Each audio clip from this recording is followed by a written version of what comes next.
Hello, I am Sprocket314, and today I have a special episode that I think you're going to enjoy.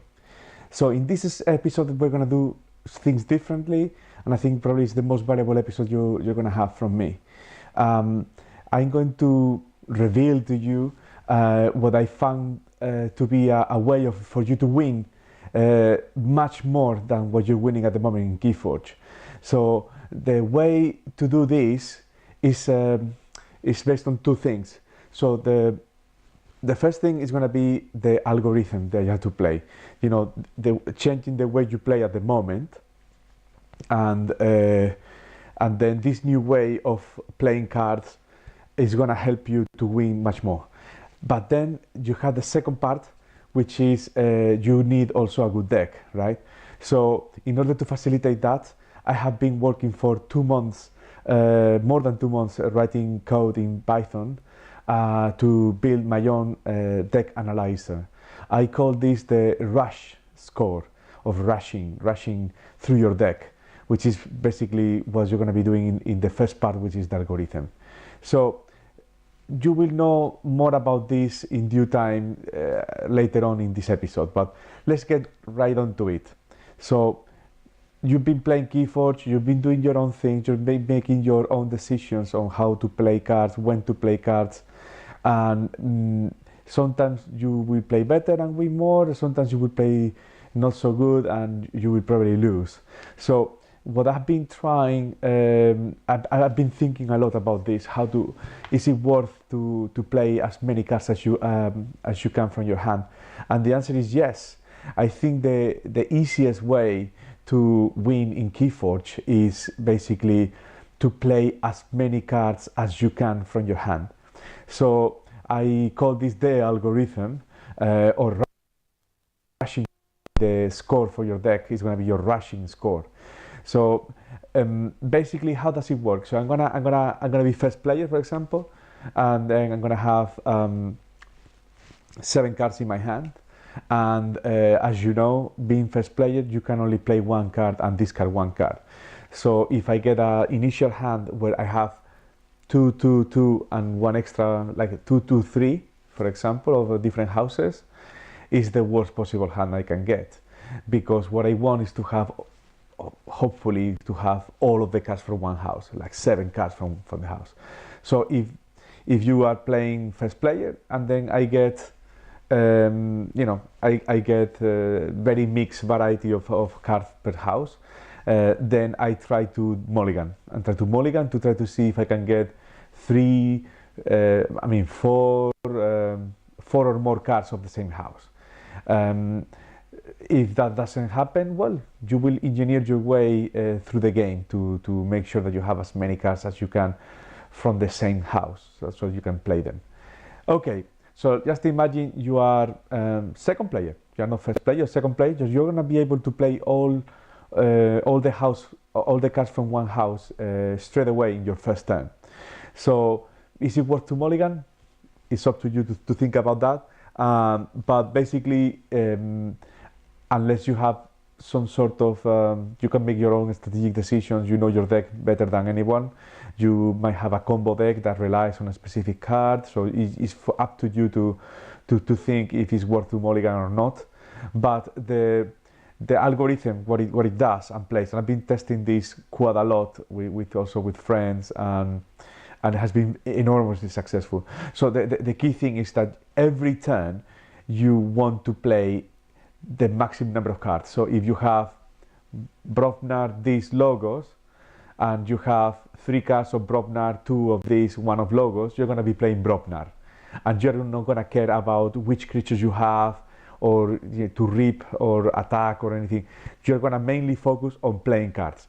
So you have 3 Brobnar, 2 these, 1 logos, you're going to be playing Brobnar that turn. You're going to play those 3 cards, even if the effect of the card doesn't do anything at all. You're going to be playing those cards and basically waste them, trying to cycle through your deck as quick as possible.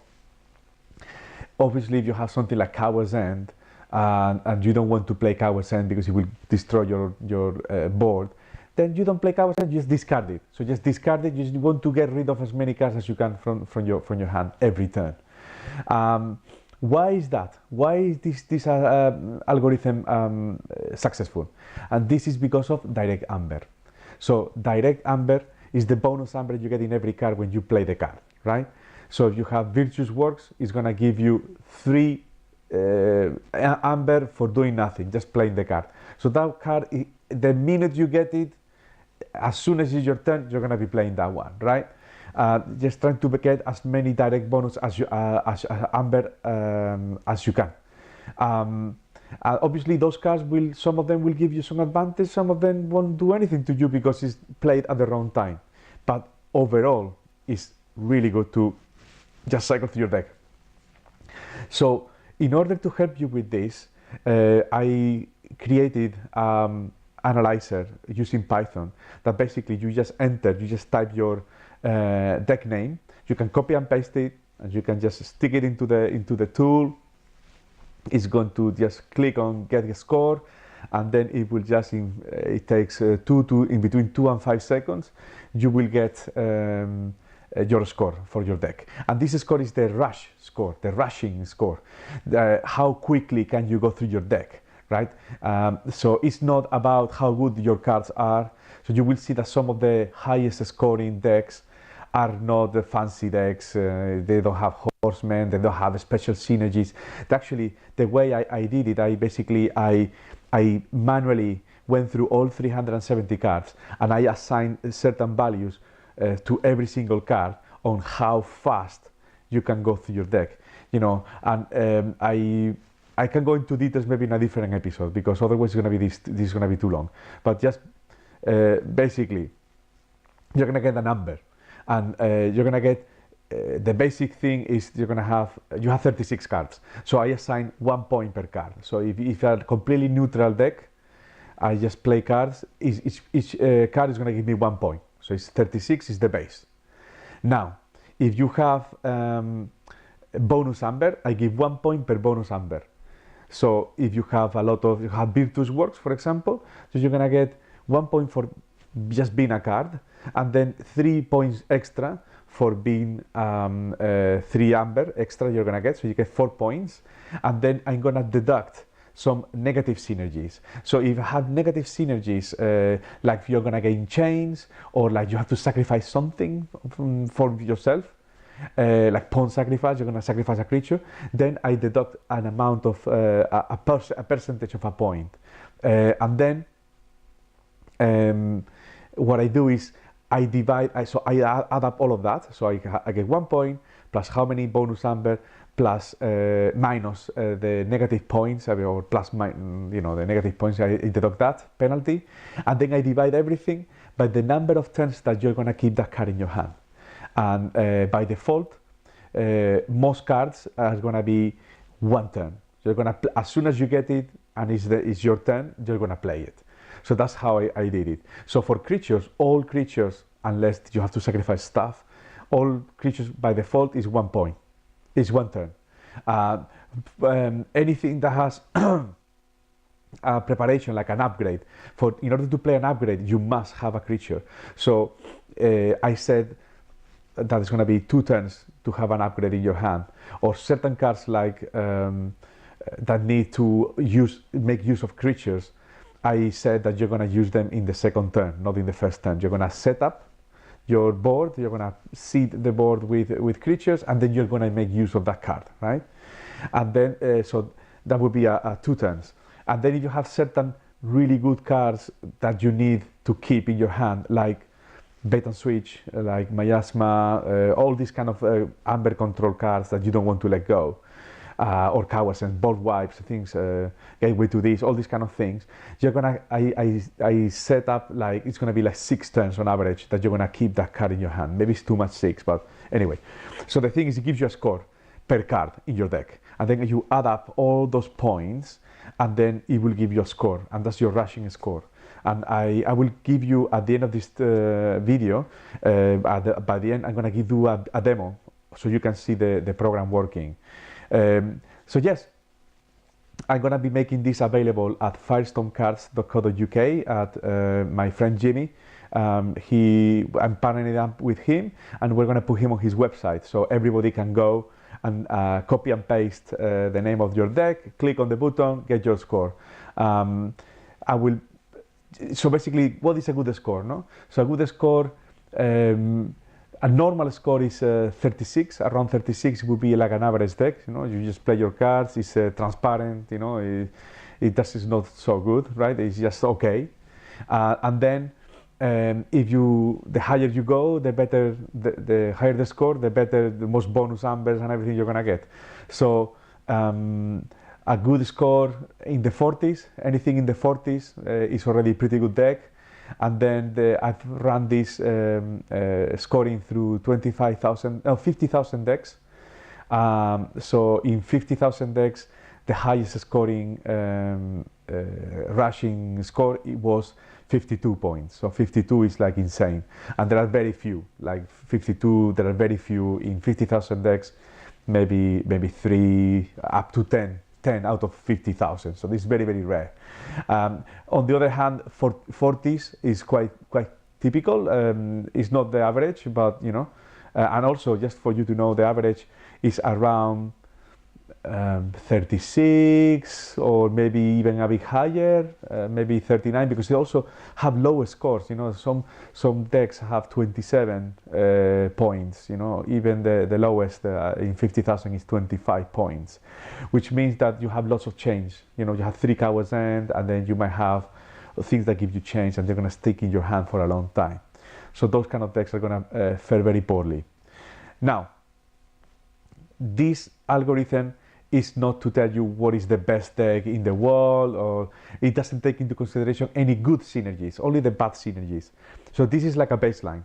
This is how fast you can go through your deck, and just by doing that, you're gonna be winning more, because you're gonna be generating a lot of amber really quickly. You're not gonna be making poor decisions. You're gonna just just hitting the ground running. You just keep going. I encourage you to try this, just to try to play this way, and try to select if you can get your deck score. I'm also on Reddit, Discord, I'm on Facebook.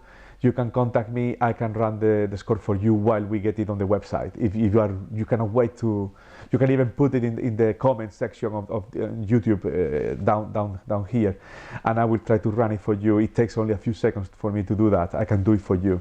If you cannot wait, I'll give you your score.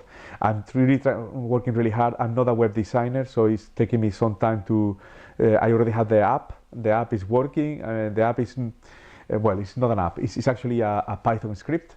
And it's already working. It's very quick. It's very nice, and I'm really trying really hard to get it on the website so you can all of you can use it. So if you have, for example, some decks me and my friend has, we have like 40-50 decks, and we have been testing all of this. And sometimes you get a deck that is maybe even a 35 point something in score, but it has amazing positive good synergies, so lots of cards that are really working well together. That's gonna fare very well.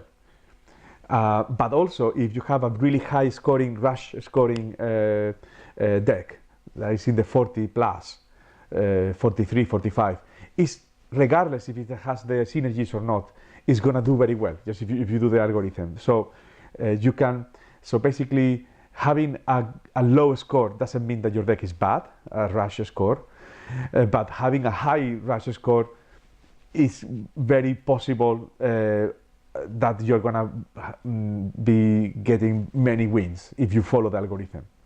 Okay, it sounds a little bit confusing, but maybe we at the end, after the demo, we can explain it a little bit better. And you can ask me questions in the comments. I will answer your question. Okay. So now what we're gonna do is I did a visit to my friend Jimmy in Firestone Cards in his shop in Basingstoke, and I have a short two-minute clip of showing you his shop and showing you his gaming center where all the tournaments happen. So that was quite good seeing him, and I finally purchased a whole new display. So I'm going to be organizing my own tournament at home, and also I will be doing some more unboxing decks. Okay, so yes, So let's have a look at my visit to Jimmy. Welcome, this is Sprocket 314, and today I'm here in Firestone Cards. I'm here with Jimmy. Hello, Jimmy. And he's gonna give me a display. I'm gonna be paying for it, don't worry. The famous display I was talking about to you in previous videos. So thank you for that. I will be paying you later. And then we're gonna have a look at around the shop. So this is the shop, and we're gonna have a look at the organized play. So I believe, Jimmy, you have organized play. Yes. This is Plymouth for the current for the next event we're running. We haven't set a date for it yet, but it will be in February. Exactly. So he does weekly, I believe, on Thursdays, right? Thursday nights. And also he does monthly events, and this is the kind of prizes you get if you win the tournament. So that's in the monthly ones. And then we're going to have a look at his game center, or it's quite impressive. Let's have a look. Hi guys. So we are still in Firestone Cards with Jimmy, and this is his gaming center. I want to show you, we have at the moment a Yu-Gi-Oh tournament, and we want to show you the facilities. So come in. So as you can see, we have quite a few tables into 2 rooms. We're going to have a look at the other room as well. And at the moment this tournament is 74 people. I think Jimmy can fit more, so we're going to ask him. Let's go over here. And here we have even more tables, so you can see plenty of people. I'll let Ashley know. So this is where all the action happens. And Jimmy, how many people can you fit here in your gaming center? We can fit 73 players in, plus 2 spaces for judges. Yeah. Lots of people here. So I will be coming here for the next monthly tournament for Keyforge. So, okay, so goodbye. Okay, back into the room. So that was my short visit to Jimmy in Basingstoke at firestonecards.co.uk. I hope you enjoyed that. And now, without further ado, we're gonna go and have a look at the demo that I prepared using my Python script to get your rush score. Okay, so let's have a look at that, and then we will do some wrap up. Okay, so first I'm going to be typing 2 for manual input. I'm going to be typing the name of a deck that I know, which is Bindar Fallen Swan Compadre. And then I'm going to be typing 0 to say that I don't want to enter any more decks. I could also use a text file with a list of all my decks to give me the whole list. And then I type 0, yep, and then I generate the JSON file from the API. I extract all the information, and automatically it gives me a score of 39.85, which is a pretty good score. So that's it. That's how it works. Okay, so you saw in the demo that my deck Bindar Fallen Swan Compadre got a rush score of 39.85 points. And that score is very close to 40, and it's one of my best decks. But however, it's my number 9 in my top 10. The funny thing is that it has a lot of good synergies as well. So I would say that even though the score is pretty much 40, and which would signal that it's a pretty good deck, it also has really good cards that allow me to win probably even more than what a normal plain, no good synergies 40-point deck would do. So that's the thing you have to keep in mind. For example, my top deck myself I have is one that has 45.85 points, so it's almost like 46 points. That's really high. It's not actually one of my favorite decks because I also like to enjoy playing my decks and have fun and doing combos, and it's quite satisfying to do your combo, even though I might lose, maybe win 1 or 2 games less than fewer than with other decks, but don't get too hung up on the number, on the score. You know, the score is only to tell you how, if you go really quick through your deck, you probably have a higher chance of winning that a deck that has a lesser score with equivalent amount of good synergies. So it's just an indication. You know, I'm gonna be going to the UK Games Expo Keyforge tournament.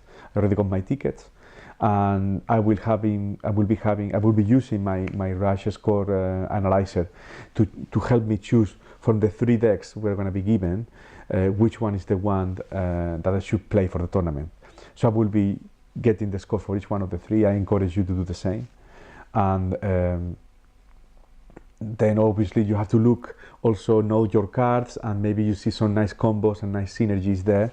So if one of them is giving you 25 points, it's pretty slow. It will be a deck that has a lot of chains and it's very slow. So I would try to steer away from that. You have one that is giving you 50 points, right?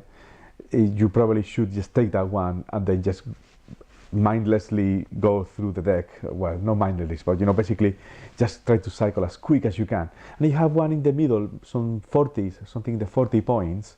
Now have a look at the synergies, and just when you have 3 decks that all of them are in the 40s or in the high 30s, just look at the synergies, which kind of style of play that you like more, and choose that one. So it's just an indication. And then my final word for you is that all these analyzing deck analyzers and score ratings is very subjective. It's not very objective. And I've been trying for many months now to get the win-loss ratio from the Crucible, and also the win-loss ratio from the Master Ball from Fantasy Flight, but I'm not getting the data. I do some machine learning myself, and when doing the machine learning, that's when you really can get an objective measure of how good a deck is, because you have a machine learning algorithm that's going to be seeing basically all the inputs, right? All the cards, all 370 cards, how do they synergize with the other 370 cards, and like, for example, this card with this card, if you know, how does it synergize in pairs, no? And you give you a score, and then basically the labels will be the win-loss ratio. So it will be, if it's 0.5, it's 50-50, no, 50% of win. So if you have a certain combination of cards taken in pairs in the covariance matrix, then you definitely know how synergetic the cards are with each other, and then you can just see your combination of 36 cards, how synergetic they are, and then it will give you a measure of the winning probability of that score of that deck, no, of that combination. So, and through getting thousands and thousands of these sample decks with the winning ratio, then you will get a consistent view, and that will be the only way to get a real good rating mechanism that is not based on just me coming up with some numbers, or anybody else very clever doing this kind of algorithm and working out, giving random numbers, the random points. So this is the way, really a real way to make it completely objective and scientific. So from here, I want to make a plea to the Crucible to please provide me anonymized data on the win-loss. I only need to know or the name of the deck and the win-loss ratio, or the combination of cards and the winning ratio, just which 36 cards and the win-loss ratio. And with that, I need 5,000 samples in order to make it consistent. So if I can get that from AI or from the Crucible, with that I can give you a better analyzer that will be scientific and that you can use proven, you know, to be correct. And I can use all the machine learning techniques to give you accuracy, and you know, and tell you how was the confidence rate, no, how accurate it is my prediction of win-loss. Okay, so that's all from today. It was quite, I think, quite interesting, hopefully today. more news to come on the website when you can actually go and get your score for your decks. And hopefully you enjoyed this. Please like and subscribe, leave me comments and some words of encouragement, if you want to say something nice, you want to say something horrible, that's fine. Just leave it on the different, YouTube or Discord, Facebook or Reddit. Just leave me some comments, some feedback. Okay, hopefully you enjoyed this. See you until the next episode. Bye.